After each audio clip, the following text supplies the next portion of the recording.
Iremos concluir o livro de Atos hoje e lembrando que a partir de julho, da primeira quarta-feira de julho, nós estaremos começando o Evangelho de Lucas.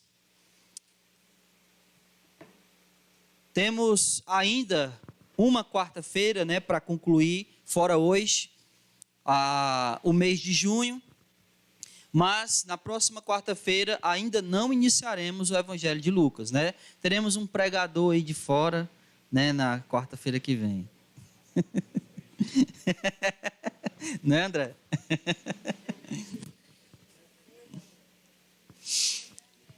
Amém. De fora aqui da rua, lá da outra ali. Mora logo ali. Amém. O que nós vamos fazer hoje é o que a gente tem feito nas últimas 2 quartas-feiras. A gente vai lendo e à medida que a gente for lendo os capítulos, os 2 capítulos, 27 e 28, a gente vai parando e vai explicando. Então, antes de a gente começar, vamos orar ao Senhor. Amado Deus e Pai, em nome de Jesus, te agradecemos por mais um dia que o Senhor nos concede. Pai, muito obrigado por todas as dádivas, todas as bênçãos que o Senhor tem derramado em nossas vidas, pelo pão de cada dia, pela vida que o Senhor nos deu, pela nossa família, Senhor, pelo cuidado que o Senhor tem tido com cada um de nós, pela provisão que o Senhor não tem deixado faltar a cada uma de nossas famílias. Oh Deus, enfim, obrigado por tudo, pelos livramentos que o Senhor tem nos dado, mas acima de tudo, muito obrigado pela salvação em Cristo Jesus. Porque isso, Senhor, a tua salvação, o perdão dos nossos pecados é muito mais importante do que qualquer coisa que o Senhor venha nos dar nessa terra. O mais importante, Senhor, o Senhor nos deu nessa vida e levaremos para a próxima, que é a nossa vida eterna. Muito obrigado por isso.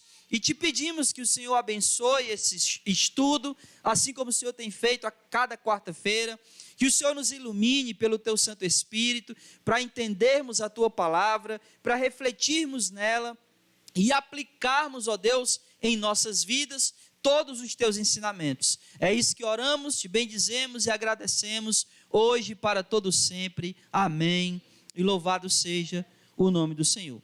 O que a gente viu nas últimas 2 quartas-feiras, Paulo estava sendo julgado, e aí ele falou, com o Agripa e com Berenice, expondo a eles tudo o que tinha acontecido desde quando ele havia se convertido, lá em Atos capítulo 9, quando ele está indo para Damasco perseguir os cristãos. E aí a gente viu que quase que o rei Agripa, o rei Agripa disse: olha, em tão pouco tempo tu quer me convencer a ser cristão? E aí eles terminam ali a conversa entre Paulo e Agripa, e então Agripa diz que ele deveria ter sido solto, porque ele não tinha nenhuma acusação que fosse provada contra Paulo, mas como ele havia apelado a César, ele iria para Roma. Então o capítulo 27 e o 28 vai tratar exatamente dessas 2 coisas. Quais são? A viagem de Paulo até Roma e a chegada de Paulo a Roma. Então o capítulo 27 e o capítulo 28 vai tratar disso. O capítulo 27 vai tratar especialmente da viagem e o capítulo 28 da chegada dele em Roma. Então vamos ler versículo 1 do capítulo 27. Determinou-se que navegássemos para a Itália, ou seja, para Roma, que é a capital lá. Então entregaram Paulo e alguns outros prisioneiros a um centurião chamado Júlio, do regimento imperial. Então partimos e embarcamos em um navio de Adramítio, que estava prestes a navegar para alguns portos pela costa da Ásia. Aristarco, macedônico de Tessalônica, nos acompanhava. No dia seguinte, chegamos a Sidom e Júlio, tratando Paulo com bondade, permitiu-lhe ir ver os amigos e receber deles os suprimentos de sua necessidade. Partindo dali, fomos navegando perto da costa do norte de Chipre, porque os ventos eram contrários. Tendo atravessado o mar ao longo da Cilícia e Panfilha, chegamos a Mirra, na Lícia. Ali, o centurião encontrou um navio de Alexandria que navegava para a Itália e nos fez embarcar nele. Navegando lentamente por muitos dias e chegando com dificuldade a Cnido, não nos permitindo o vento ir mais adiante, navegamos próximo à costa de Creta, à altura de Salmona, e margeando-a com dificuldade, chegamos a um lugar chamado Bons Portos, perto do qual ficava a cidade Lazéia. Então, aqui começou a viagem de Paulo. E já no começo, essa viagem ela se mostrou muito dificultosa. Ventos batendo, ondas muito grandes, e a partir de agora, eles vão enfrentar uma tempestade. Tempestade essa que vai fazer com que eles venham a naufragar, ou quase a naufragar. Então, a viagem de Paulo para Roma não foi nem um pouco tranquila. Já no início, muitos ventos, e posteriormente, muita tempestade, quase que eles vêm a naufragar, e obviamente, já no final dessa viagem, quando eles vão chegar numa ilha lá chamada Malta, eles realmente naufragam. Mas a grande questão aqui é que vocês notaram que primeiramente eles embarcam num navio de Andramítio, né? Versículo 2 está dizendo isso. Só que depois eles trocam de navio, né? Versículo 6 vai dizer isso. Como o vento estava muito forte e uma possível tempestade iria vir, como de fato veio, Paulo dá um conselho para eles. E é isso que a gente vai ler agora, versículo 9. Decorrido muito tempo e tendo a navegação se tornado perigosa, olha só, perigosa, porque já havia passado o jejum, Paulo os advertiu dizendo: Senhores, vejo que a viagem trará avaria e muita perda, não só para a carga e para o navio, mas também para a vida de todos nós.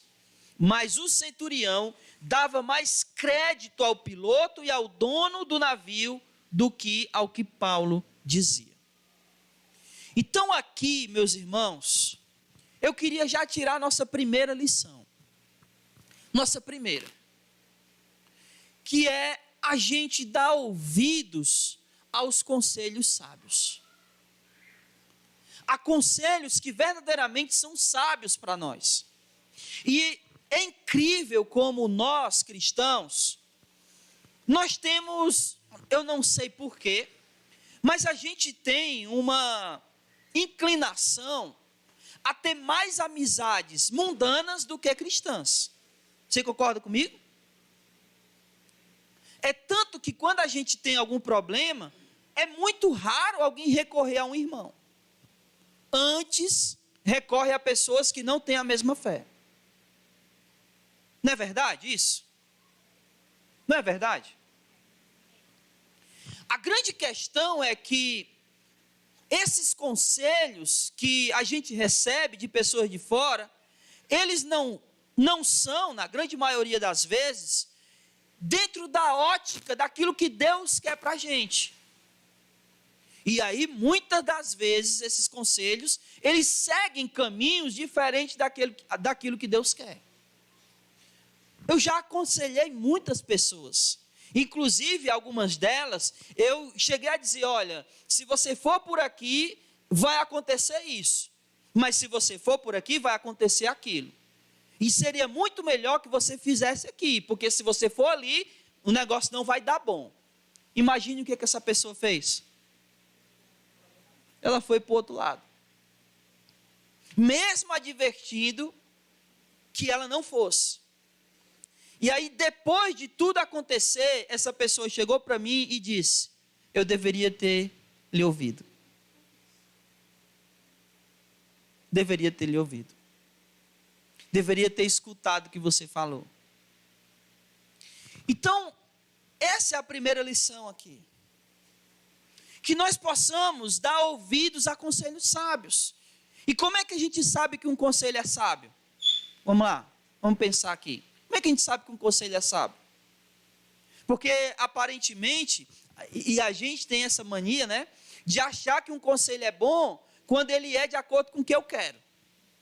Olha, esse conselho foi muito bom. Por quê? Porque era exatamente o que eu estava pensando. E aí a gente não tem muito como é que se chama, meu Deus? Lembra aí, Wagner, a palavra que eu quero saber. Não é nem a tendência, Beto. Obrigado. Viu como é bom perguntar? O Beto leu minha mente. A gente não tem muita tendência a ir para o lado quando o conselho é contra o que a gente quer. Mesmo que esse conselho seja um bom conselho. Então, como é que a gente sabe que o conselho é sábio ou não? Não necessariamente. Porque pode ser, conforme a minha vontade, ser um bom conselho. Eu só quis dizer que muitas vezes a gente vai mais pelo conselho que é a nossa vontade do que contra. Mas nem sempre o fato de ser contra é um bom conselho.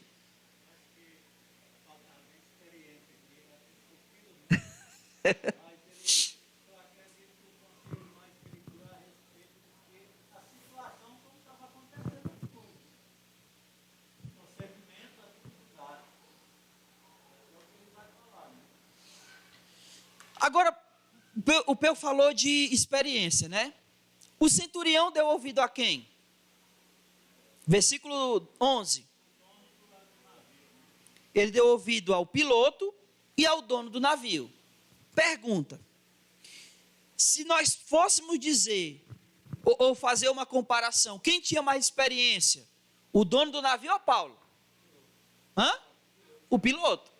Então, nessa situação, seria melhor dar ouvido a quem? E agora? Quem poderá nos ajudar?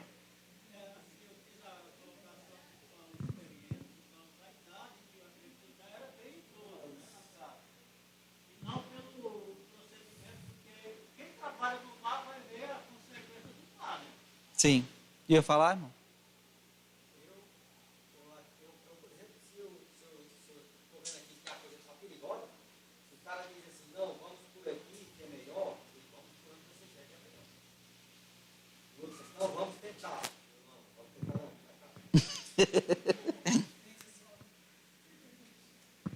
Mais na frente, a gente vai ver que Deus falou com Paulo.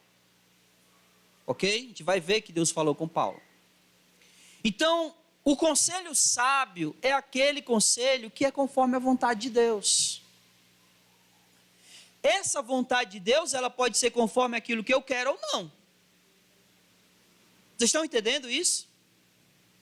Então, o conselho sábio é aquele conforme Deus quer. É aquele conforme a vontade de Deus. Então, todo conselho contrário àquilo que Deus quer, mesmo que seja aquilo que eu quero, não é um bom conselho. Ok? Então, o meu ponto é que nós devemos dar ouvidos aos conselhos sábios.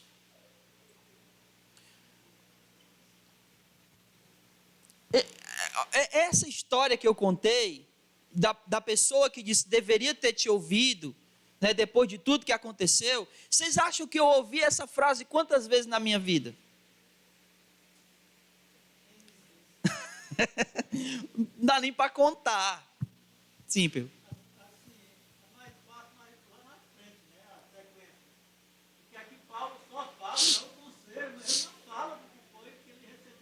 Sim.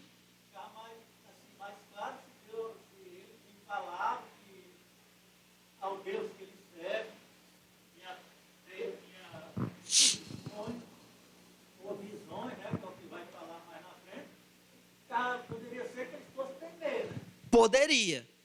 Mas tu imagina, Paulo se levanta e diz assim: olha, eu tive um sonho e eu acho que não era bom a gente ir por aí não. Vocês acham que eles acreditariam?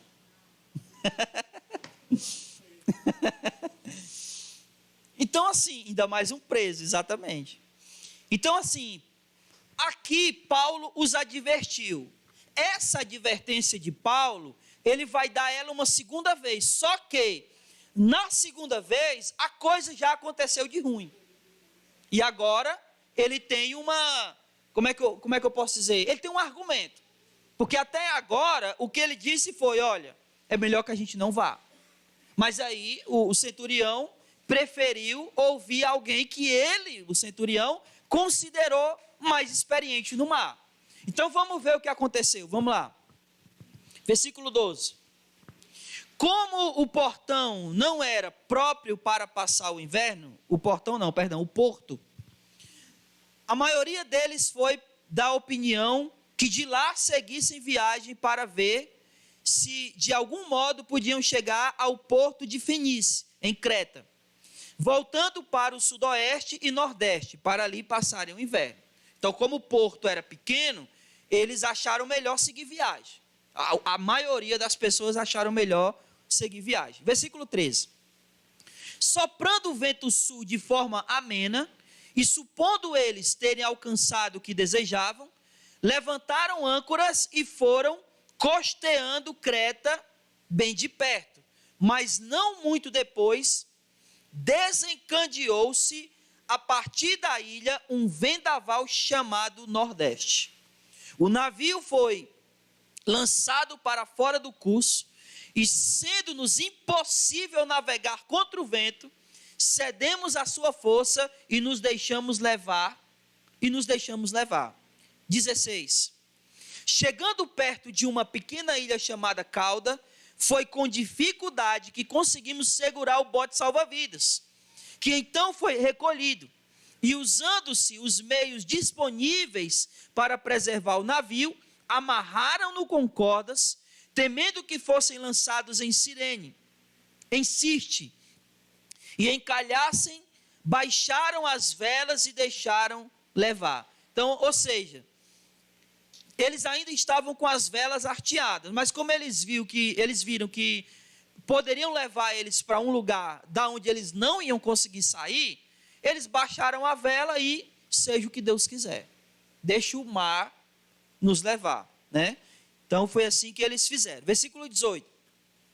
Como fomos violentamente atingidos pela tempestade, no dia seguinte começaram a jogar a carga no mar, né? Porque, obviamente, se o navio continuasse pesado, com a quantidade de água que estava entrando, ele ia afundar.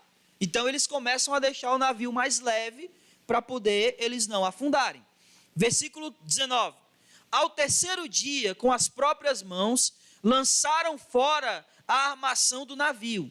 O sol e as estrelas não apareceram durante muitos dias. Como ainda continuávamos sendo atingidos por uma grande tempestade, acabamos perdendo toda a esperança de sermos salvos. Então, o negócio aqui começou a ficar feio. Eles estavam ao léu, porque eles não tinham controle nenhum do barco. O barco estava à deriva, como a gente chama, né? E já tinham jogado toda a carga fora, porque com medo de o barco virar. E aí, o que acontece é exatamente o segundo conselho de Paulo em relação a eles. Versículo 21. Depois de passarem muito tempo sem comer, Paulo se pôs de pé no meio deles e disse: Senhores, vocês deveriam ter me ouvido e não ter partido de Creta para evitar esta avaria e esta perda. Então agora Paulo tem um ponto, né? Agora Paulo tem um argumento. Olha, eu avisei para vocês. Eu disse para vocês que a gente não deveria ter vindo. E se a gente não tivesse vindo, ou seja, se vocês tivessem me escutado, vocês não teriam tido essa perca que vocês tiveram. E aí eu volto ao meu primeiro ponto. Quantas coisas a gente perdeu, quantas coisas ou dificuldades a gente enfrentou por deixar de ouvir um conselho sábio. Poderíamos ter evitado muitas coisas e muitas consequências, muitas percas, se a gente tivesse dado ouvidos a um conselho sábio, a um conselho vindo da parte de Deus. Mas muitas vezes a gente paga para ver. Uma vez eu ouvi de uma mãe, né, que a filha dela disse: mãe, deixa eu quebrar minha cara. Que a mãe dela disse: se você for por aí, vai acontecer isso, isso e isso. E ela disse: mãe, deixa eu cometer meus erros, deixa eu quebrar minha cara. O que vocês acham que ia acontecer? Ela quebrou a cara. Quantos de nós poderíamos dizer: se eu tivesse ouvido meu pai, se eu tivesse ouvido a minha mãe? Quantos de nós já não nos deparamos, né, com essa frase: olha, eu deveria ter escutado meu pai, eu deveria ter ouvido a minha mãe. Se eu tivesse escutado eles, teria sido diferente. É como a história do cara que diz assim: olha, se eu tivesse escutado o conselho do meu irmão, hoje eu seria rico. Aí o outro diz: e o que foi que teu irmão disse? Eu não sei, eu não ouvi. Se ele tivesse ouvido, ele estava rico hoje, né? Então, quantos de nós quebramos a nossa cara simplesmente por não dar ouvidos a um conselho sábio, um conselho vindo da parte de Deus? Voltando aqui para a nossa história, Paulo agora tem um argumento. Olha, se vocês tivessem me ouvido, nada disso teria acontecido. Versículo 22. Agora vos aconselho que não vos desanimeis, pois não se perderá vida alguma entre vós, mas somente o navio. Porque essa noite me apareceu um anjo de Deus, a quem pertenço e sirvo, dizendo: Paulo, não temas, é necessário que compareças perante César, e Deus te deu a vida de todos os que navegam contigo. Por que Paulo tinha tanta certeza? Essa foi a primeira vez que Deus disse que Paulo ia para Roma? Não. A gente já viu isso alguns capítulos atrás. Deus dizer para ele: olha, é importante que você compareça diante de reis, governadores, do imperador. Você tem que ir para Roma. Então Paulo sabia que o propósito de Deus na vida de Paulo era que ele fosse para Roma. Então, acontecesse o que acontecesse, ele iria chegar em Roma, porque essa era a vontade de Deus.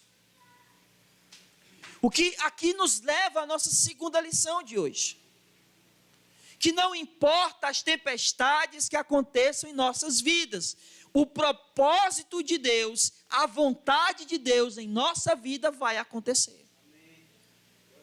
Independente das circunstâncias, independente das tempestades. Deus tem um propósito para nós. Deus quer nos salvar, nos remir, nos dar a vida eterna. E não importa quanta tempestade, quanta dificuldade a gente passe aqui. Se o propósito de Deus é esse, ele vai acontecer. E se a gente no percurso morrer fisicamente, pronto, alcançamos. Porque a morte não nos para, a morte nos leva a alcançar o que a gente tanto está buscando. Então o propósito de Deus para nós vai acontecer, apesar de qualquer vento contrário, qualquer tempestade ou qualquer naufrágio. Nesse percurso, a gente pode naufragar, mas Deus nos traz à tona. Deus nos recompõe. E a gente precisa continuar navegando, até chegarmos ao fim do propósito de Deus. Por isso Paulo tinha tanta certeza. Deus já havia dito para ele há muitos dias que ele iria para Roma. Então, apesar de tudo isso, ele sabia que esse propósito ia acontecer. Versículo 25. Portanto, senhores, tende coragem, pois creio em Deus, que acontecerá assim como me foi falado. Paulo creu no que Deus disse? Sim ou não? Sim. Porque ele nunca duvidou das promessas que Deus fez para ele. Continuando, versículo 26. Contudo, É necessário que sejamos lançados em alguma ilha. Quando chegou a 14ª noite, meu irmão, foi quase uma quinzena de tempestade, a 14ª noite. Imagina, 14 dias em alto mar, sem saber para onde está indo, sendo açoitado de um lado para o outro, tanto por vento como por tempestade, né? O barco em tempo de virar, imagina isso, 14 dias. Em alto mar, sem saber nem se vai viver, né? Se fosse eu numa situação, aliás, eu não seria eu numa situação dessa, porque eu não entraria num barco para viajar. Eu não entraria. Primeiro porque eu não sei nadar. Então não entraria.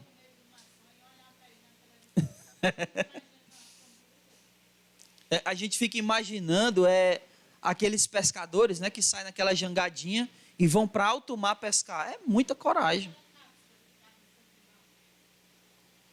Então, assim, 14 dias sendo açoitados aqui. Continuando, versículo 27. Vou ler do começo, do versículo 27. Quando chegou a 14ª noite, sendo nós ainda impelidos pela tempestade no mar Adriático, por volta da meia-noite, os marinheiros suspeitaram de que a terra estava próxima. Lançando a sonda, acharam 20 braças. Passando um pouco mais adiante e tornando a lançar a sonda, acharam 15 braças. O equivalente a 37 metros e 27 metros, respectivamente. Versículo 29. Temendo que fôssemos bater em rochedos, lançaram da popa 4 âncoras e faziam orações para que amanhecesse. Procurando os marinheiros fugir do navio e tendo arriado o bote salva-vidas do mar, sob pretexto de lançar âncoras pela proa, Paulo disse ao centurião e aos soldados: se estes homens não ficarem no navio, não poderei salvar-vos. Então os soldados cortaram os cabos do bote e o deixaram cair. Enquanto amanhecia, Paulo pedia com insistência a todos que comessem alguma coisa, dizendo: hoje já é o 14º dia que esperais e permaneceis em jejum, sem comer coisa alguma. Recomendo-vos, portanto, que comais alguma coisa, porque o vosso livramento depende disso, pois nenhum cabelo cairá da vossa cabeça. O que Paulo estava mandando eles fazerem aqui era recobrar as forças, porque eles já estavam há muitos dias sem se alimentar, e eles iam precisar dessa força. Tanto é que quando eles chegam lá na ilha, os soldados precisam cair no mar antes e nadar até a praia. Como eles iam fazer isso fracos? Não iam conseguir. Então Paulo recomenda que eles comam para que eles pudessem recobrar as suas forças. E a partir daqui, né, eles já começaram a fazer o que Paulo orientava, né? Porque da primeira vez eles não fizeram e deu ruim. Então agora eles já estão fazendo o que Paulo orienta. Versículo 35. Dito isso, tomou o pão, deu graças a Deus na presença de todos e, partindo, começou a comer. Então todos se animaram e também comeram. Éramos ao todo 276 pessoas no navio. Depois de satisfazerem com a comida, começaram a aliviar o navio jogando o trigo no mar. Quando amanheceu, não reconheceram a terra, mas viram uma enseada com uma praia e resolveram, se fosse possível, encalhar ali o navio. Soltando as âncoras, deixaram-nas no mar, desatando ao mesmo tempo as amarras do leme. E içando ao vento a vela da proa, dirigiram-se para a praia. Dando, porém, no lugar onde 2 correntes se encontravam, encalharam o navio, e a proa, encravando-se, ficou imóvel, mas a popa se despedaçava com a força das ondas. Então eles encalharam, mas as águas vinham de encontro ao navio, empurrava ele cada vez mais na areia, nas pedras, e a parte de trás do navio começou a se quebrar, e o navio começou a romper. Como Paulo havia dito, que Deus falou para ele, ninguém ia morrer, mas o navio ia se espedaçar, e era exatamente o que estava acontecendo. Versículo 42. Então os soldados decidiram matar os prisioneiros, para que nenhum deles fugisse escapando a nado. Mas o centurião, querendo salvar Paulo, impediu-lhes este intento e mandou os que pudessem nadar fossem os primeiros a lançar-se no mar e alcançar a terra, e que os demais se salvassem, uns segurando em tábuas, outros em quaisquer destroços do navio. Assim todos chegaram a salvo à terra. Então, como Paulo havia dito, ninguém morreu. Só o navio se espedaçou. E olha aqui, se os soldados não tivessem recuperado as forças, como é que eles iam comer? Aliás, como é que eles iam nadar, né? E chegar até a praia? E aí, provavelmente, sem força para nadar e chegar até a praia, eles teriam feito o que eles queriam fazer, que era fazer o quê? Matar os prisioneiros. Mas como Paulo havia dito que eles comessem, recuperassem as forças, eles agora tinham força para chegar a nado até a praia. E aqui foi o naufrágio. Eles realmente perderam o navio. Então, a partir de agora, Paulo vai passar por uma ilha chamada Malta e depois ele vai pegar outro navio e aí sim ele vai chegar em Roma. Se não me falha a memória, eles passaram 3 meses aqui nessa ilha, certo? Nessa ilha onde eles encalharam. Então vamos lá, capítulo 28. Já salvos, soubemos então que a ilha se chamava Malta. Então Paulo estava na ilha de Malta. Os que habitavam a ilha usaram conosco de muita bondade. Olha uma coisa interessante. Vamos ler o versículo todo, depois eu falo. Usaram conosco de muita bondade, pois acenderam uma fogueira e nos abrigaram a todos por causa da chuva que caía e do frio. Eu quero que você note uma coisa. Paulo estava como aqui? Qual era a situação de Paulo? Ele estava preso, ele era um prisioneiro. Entrou no navio, e aí veja o versículo 2 do capítulo 27. O centurião, chamado Júlio, tratava Paulo como é que o centurião tratava Paulo? Capítulo 27, versículo 2. Com humanidade, com bondade. Agora eles chegam na ilha de Malta, capítulo 28, versículo 2. Os que habitavam na ilha usaram conosco de quê? De bondade. O que a gente pode aprender aqui?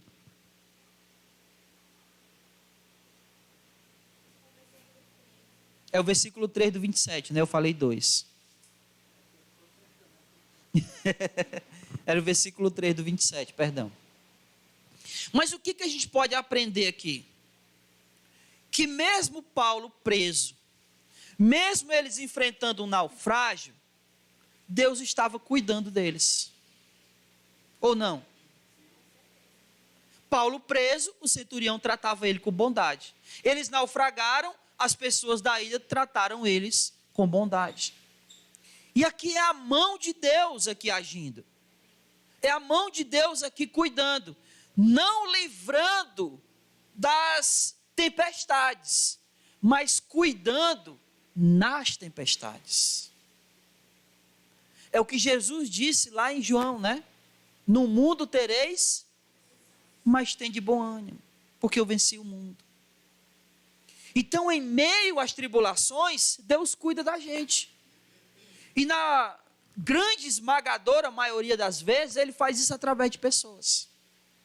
Assim como o centurião foi bondoso com Paulo, assim como os habitantes da ilha de Malta foram bondosos com eles. E isso vai acontecer uma outra vez que a gente vai ver daqui a pouco. Versículo 3. Enquanto Paulo ajuntava um pouco de feixe de graveto e os coletava sobre o fogo, uma serpente, em algumas traduções uma víbora, né? Fugindo do calor, prendeu-se à sua mão. Então, o que aconteceu aqui? Paulo estava juntando gravetos para colocar no fogo, e enquanto ele fazia isso, uma serpente, né, picou a mão dele, né, mordeu a mão dele. Versículo 4. Quando os que habitavam na ilha viram a serpente pendurada na mão dele, disseram uns aos outros: certamente este homem é um assassino. Pois embora salvo do mar, a justiça não o deixa viver. Mas ele, sacudindo a serpente no fogo, não sofreu mal nenhum. Eles, porém, esperavam que Paulo viesse a inchar ou cair de morto de repente. Tendo esperado muito tempo e vendo que nada anormal lhe acontecia, mudaram de opinião e começaram a dizer: ele é um Deus. Antes era um assassino, né? Agora é um Deus. Versículo 7. Nos arredores daquele lugar, havia umas terras que pertenciam a um homem mais importante da ilha, cujo nome era Públio. Ele nos recebeu e nos hospedou bondosamente por 3 dias. Olha, de novo, ó. Mais uma vez, o homem mais importante da ilha recebeu eles, hospedou eles com bondade por 3 dias. Não, provavelmente sim, porque eles não foram sozinhos. Quando ele estava dizendo nos hospedou, hospedou o centurião, hospedou Paulo, hospedou os colegas de Paulo, os companheiros de Paulo que estavam viajando com ele, hospedou os prisioneiros. 200 e tantas pessoas. Provavelmente não foram as 200, porque uma parte desse povo aqui era do navio, não era só de prisioneiros, né? Então, provavelmente, o pessoal do navio não ficou lá. Eu creio que não. Mas vamos continuar. Versículo 8. O pai de Públio estava de cama, sofrendo de febre e disenteria. Obviamente, hoje, ninguém mais morre de disenteria. Eu acho que todo mundo sabe o que é disenteria, né? Isso. Todo mundo sabe o que é isso. Mas naquela época, disenteria matava, porque não tinha remédios. Hoje a gente sabe que a gente pode tomar um remédio e regular a flora intestinal. Aqui o camarada ia até morrer, porque não tinha como parar. Porque quando dava disenteria é porque ele estava com infecção. Então, não tratava a infecção, morria. É um absurdo a gente pensar que a disenteria mata, né? Porque para nós hoje é uma coisa simples, mas naquela época matava. E ele estava com febre, né? Que era o sinal de infecção. Então vamos lá. Versículo 8, vou ler de novo do começo. Versículo 8. O pai de Públio estava de cama sofrendo de febre e disenteria. Paulo foi visitá-lo e, tendo orado, impôs-lhes as mãos e o curou. Feito isso, os demais doentes da ilha também vieram e foram curados. E eles nos distinguiram com muitas honras e, ao embarcarmos, puseram a bordo as coisas que nos eram necessárias. Pergunta: Deus queria que eles estivessem ali? Sim. E eles estando ali, eles cumpriram a vontade de Deus. Não importa aonde a gente esteja, aonde quer que nós estejamos, que a gente sempre procure cumprir a vontade de Deus. Eles estavam naufragados numa ilha, num lugar que eles não conheciam ninguém, mas naquele lugar eles procuraram fazer a vontade de Deus. E a vontade de Deus na vida de Paulo era que ele fizesse aquelas curas ali para aquelas pessoas. Então, independente de onde a gente esteja, que a vontade de Deus seja feita através de nós. Amém? E aí, obviamente, né, eles ficaram muito felizes e deram a eles, puseram a bordo tudo que eles precisavam para a viagem, provavelmente suprimentos, que era o que realmente eles precisavam. Versículo 11. E aí, obviamente, era o que eu estava dizendo mesmo. Passaram 3 meses, ou seja, eles ficaram durante 3 meses ali naquela ilha. Partimos em um navio de Alexandria que havia passado o inverno na ilha, o qual tinha por insígnia os deuses Castor e Pólux. E chegando a Siracusa, ficamos ali 3 dias. De lá, margeando, chegamos a Régio E soprando no dia seguinte o vento sul, chegamos em 2 dias a Puteoli. Ali encontramos alguns irmãos e fomos convidados a permanecer com eles 7 dias. Depois partimos para Roma. Tendo recebido notícias nossas, os irmãos de Roma vieram ao nosso encontro até a praça de Ápio e as 3 vendas. Quando Paulo os viu, deu graças a Deus e se animou. E aqui eu quero tirar mais uma lição. Paulo estava cansado, naufragou, né? Foi mordido por uma serpente, curou pessoas, viajou de novo, mas ele se alegrou, sabe quando? Quando? Quando ele viu os irmãos. E isso é uma lição para todos nós. Nós deveríamos estar sempre alegres em estar com os nossos irmãos. Existem, parece que pessoas que, quando estão na presença dos irmãos, parece que muda o semblante. É feliz e alegre nos outros lugares, mas quando chega na igreja, a cara fecha. Eu não sei por que isso. Porque não faz sentido. Nós deveríamos ficar alegres em estarmos juntos, em estarmos em comunhão, em estarmos adorando o mesmo Deus, em compartilharmos a mesma fé, em nos edificarmos com a palavra de Deus. Então nós precisamos compartilhar dessa alegria uns com os outros. Estarmos felizes quando a gente está junto. De pensar realmente assim, olha, eu não vejo a hora de estar lá com meus irmãos. Porque Paulo passou por muita coisa, mas quando ele viu os irmãos, ele se alegrou. Ele ficou feliz, porque ele estava com aqueles por quem Jesus morreu. Amém? Continuando. Passados 3 dias, versículo 16. Quando chegamos a Roma, o centurião entregou os prisioneiros ao general do exército, mas permitiu-se que Paulo morasse à parte sobre a guarda de um soldado. Então aqui é o seguinte, Paulo não foi para a prisão de Roma.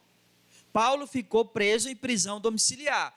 Inclusive, era uma casa que ele mesmo havia alugado. Ele alugou essa casa e ficou preso nessa casa.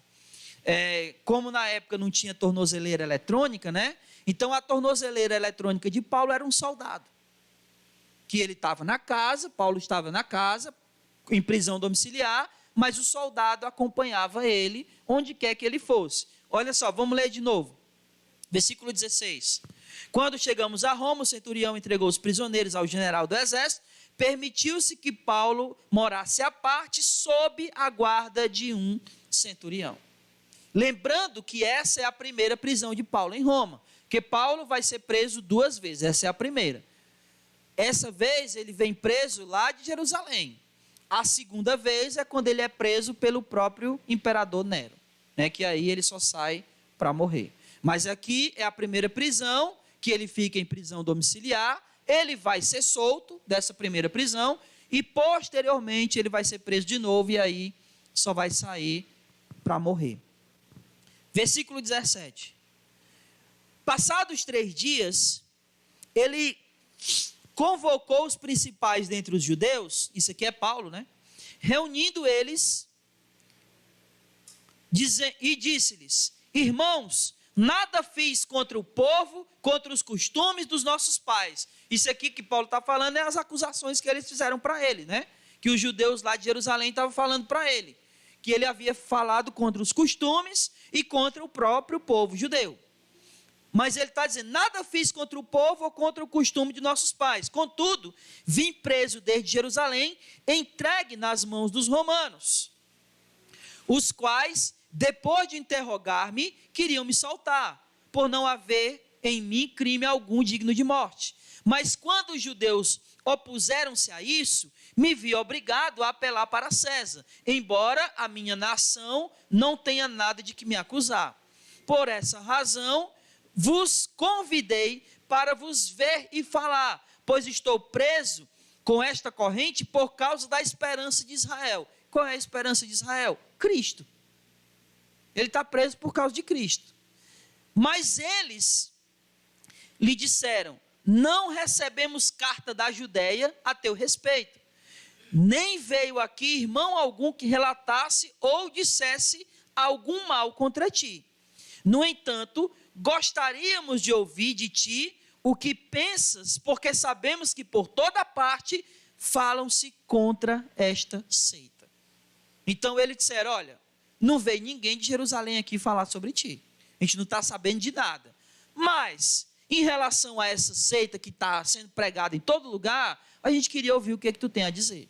E aí, o que Paulo faz? Prega. Ele prega. Ele prega o evangelho para eles. 23.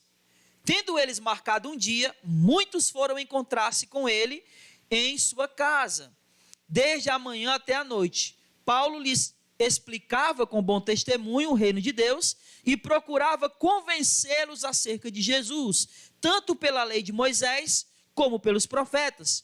Uns criam nas palavras, mas outros a rejeitavam. Havendo divergência entre eles, retiraram-se depois que Paulo falou essas palavras. Bem falou o Espírito Santo a vossos pais pelos profetas. E aí eu quero parar aqui. Paulo diz, aliás, Lucas está relatando que depois que Paulo explicou a eles a respeito de Jesus, começando dos profetas, mas também na lei, uns creram e outros rejeitaram. O que isso significa? Que nem todos vão crer. Infelizmente, essa é uma realidade. Nem todas as pessoas irão crer. Algumas pessoas vão rejeitar. Mas a grande questão aqui é, nós sabemos quem irá rejeitar? Não. Então o que a gente deve fazer? Pregar. Porque foi o que Paulo fez. Uns creram, outros rejeitaram. Mas ele pregou para todos. Ele estava ali pregando para quem quisesse ouvir. E eles ficaram indignados com Paulo quando Paulo citou Isaías capítulo 6, que é isso aqui que ele disse, ó, bem falou o Espírito Santo a vossos pais pelo profeta Isaías, que ele está citando Isaías capítulo 6, versículos 9 e 10, que diz assim, ó, vai este povo e diz, ouvindo ouvireis e de maneira nenhuma entendereis, vendo vereis e de maneira nenhuma percebereis, porque o coração deste povo se endureceu, e com os ouvidos ouviram sem dar atenção, fecharam os olhos para que não vejam com os olhos, nem ouçam com os ouvidos, nem entendam com o coração, nem se convertam e eu os cure. Paulo está citando Isaías e depois que ele citou Isaías, eles foram embora. Porque Paulo está dizendo que essa citação de Isaías é a respeito deles. E que de fato era, né? Porque quando Deus falou isso aqui para Isaías, Isaías estava profetizando a quem? Aos judeus, a nação de Israel, a tribo do sul, que era Judá.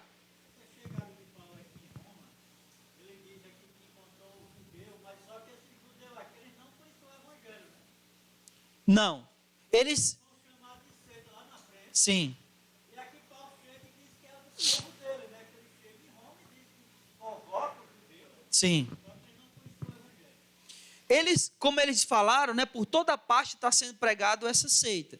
Mas eles ouviam, mas não era explicado. Então ele chamou Paulo para ouvir o que Paulo tinha a dizer a respeito disso. E Paulo aproveitou, obviamente, né? Para pregar o evangelho para eles. Mas eles eram judeus que viviam em Roma. A semelhança de quem? Quem era judeu que vivia em Roma que depois foi embora? Tem um celular aí querendo tocar. É o meu, será? É não? Priscila e Áquila. Lembra que Priscila e Áquila, Paulo disse que eles chegaram de Roma? Eles eram judeus, mas eles moravam em Roma. E aí, como o imperador mandou expulsar todos os judeus de Roma na época, aí eles foram para Corinto, né? Mas Priscila e Áquila era de Roma. Para concluir, versículo 28. Estais cientes, então, de que esta salvação de Deus é enviada aos gentios e eles ouvirão. Então, o que Paulo está dizendo é que a profecia de Isaías era a respeito do povo de Israel e que quando o povo de Israel rejeitasse, Deus iria falar aos gentios e os gentios iriam crer. Agora eu quero que você perceba uma coisa. Como é que o livro de Atos começa?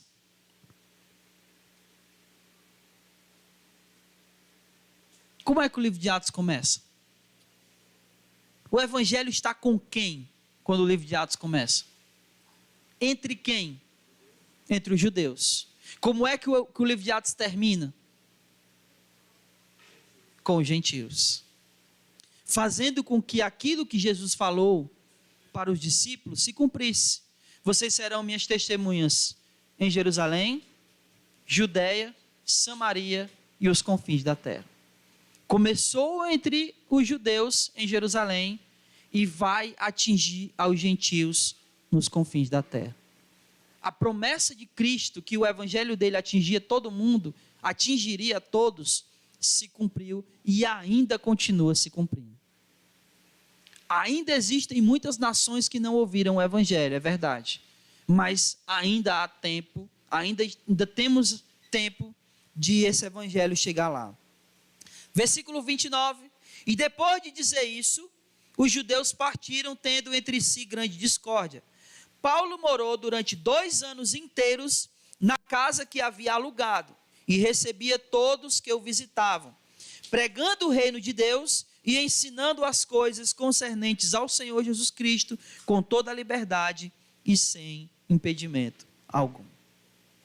Então Paulo estava na casa dele, casa que ele mesmo alugou, recebia pessoas, pregava o evangelho, e é interessante que quando Paulo está escrevendo, agora eu não lembro qual carta, eu acho que é 1 Timóteo, se não me engano, ele vai dizer que toda a guarda pretoriana havia escutado o evangelho. Por quê? O que era a guarda pretoriana? Era a guarda romana. E por que ele disse que toda a guarda romana tinha escutado o evangelho? Porque ele sempre ficava sob a guarda de um soldado. Então, todo soldado que ficava lá com Paulo, ouvia o evangelho. Então, toda a guarda pretoriana ouviu o evangelho através de Paulo, durante esses 2 anos que ele ficou em prisão domiciliar. Aí, depois de 2 anos, ele é solto e, posteriormente, ele vai ser preso e morto no ano 64 depois de Cristo. Amém? Encerramos aqui o nosso estudo. Eu não tenho certeza, mas eu acho que nós levamos aproximadamente 8 meses para concluir esse estudo. Pode botar aí os 8 meses para concluir esse estudo. E provavelmente nós iremos levar mais ou menos o mesmo tempo para concluir o Evangelho de Lucas. Então, as lições de hoje. É perigoso não dar ouvido aos sábios conselhos, isso pode nos causar prejuízo. Os propósitos de Deus serão cumpridos apesar das tempestades, assim como foi com Paulo. É necessário cumprir os propósitos de Deus onde quer que Ele nos levar. Devemos ter alegria em estar com os irmãos. Nem todos irão crer, mas ainda assim devemos pregar. E os planos de Deus começam com os judeus, mas chegaram até nós. E é por isso que hoje nós estamos aqui louvando e engrandecendo o nome do nosso Deus, ouvindo a sua palavra, aprendendo mais dele, porque o evangelho que começou com os gentios, com os judeus, atingiu os gentios, que somos nós. E hoje nós temos fé em Cristo e nós temos a vida eterna. Louvado seja o nome do Senhor. Vamos ficar de pé e vamos orar e encerrar o nosso culto de doutrina de hoje. Oremos. Bendito Deus e Pai, obrigado, Senhor, pela Tua palavra.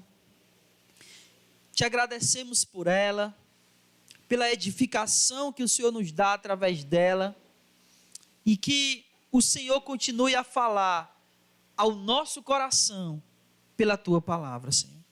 Que ela sempre nos corrija, nos edifique e nos fortaleça. Que ela nos molde conforme a Tua vontade. Que a Tua palavra cumpra em nossas vidas aquilo que nós necessitamos. Se é fortalecimento, que ela venha nos fortalecer. Se é correção, que ela venha nos corrigir. Se é edificação, que ela venha nos edificar. Se é transformação, que ela nos transforme. Mas que a Tua palavra cumpra todo o Teu propósito em nossas vidas. Faz assim para a honra e glória do Teu nome. Nos leve em paz. Muito obrigado, Deus, por cada momento que nós tivemos aqui juntos aprendendo da Tua palavra aqui no livro de Atos. Obrigado por cada ensinamento, por cada bênção, através da Tua palavra aqui no livro de Atos. Que nós possamos pegar essas lições e vivenciá-las verdadeiramente em nossas vidas. Faz assim para a Tua honra e Tua glória.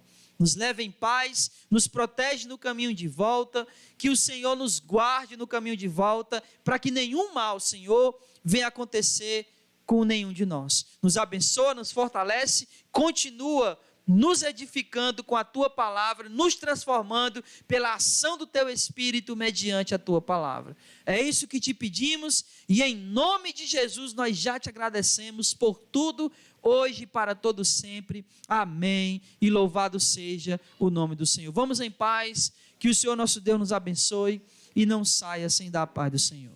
Amém.